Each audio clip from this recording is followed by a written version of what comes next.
Caligula. The name alone conjures images of excess, violence, and unhinged power. As the third emperor of Rome, he ruled from 37 to 41 AD, and in just 4 years, managed to earn a reputation as one of the most outrageous leaders in history.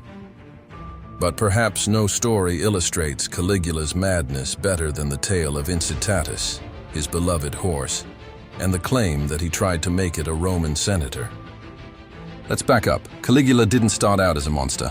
He was the great-grandson of Augustus, Rome's first emperor, and the son of the wildly popular general Germanicus. His early reign was marked by generosity. He gave out bonuses to the military, eliminated unpopular taxes, and even recalled exiles. Rome was thrilled, then something snapped. Historians say that after surviving a serious illness just months into his rule, Caligula emerged a different man. The generous ruler was gone. In his place, a paranoid, violent, erratic dictator who believed he was a living god.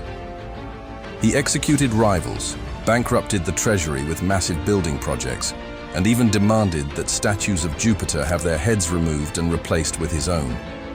In the middle of this spiral comes the story of Incitatus. Incitatus wasn't just a horse. He was Caligula's prized racing steed.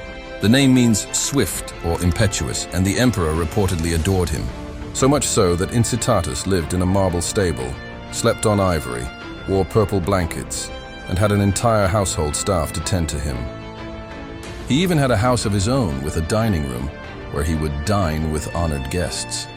Caligula once hosted a banquet where Incitatus was the guest of honor, but it gets weirder. If you think this story is wild, wait till you hear what one Roman emperor did to insult the gods. Hit like, subscribe, and keep going down the rabbit hole with us. Ancient sources, mainly the historians Suetonius and Cassius, claim that Caligula planned to appoint Incitatus to the consulship, the highest elected office in Rome. Not a joke role, not symbolic. The most powerful political office in the empire. So, was he serious? This is where history gets messy. Some scholars argue that Caligula wasn't insane but sarcastic. By threatening to make a horse consul, he may have been mocking the Senate, implying that they were so useless and obedient that even a horse could do the job.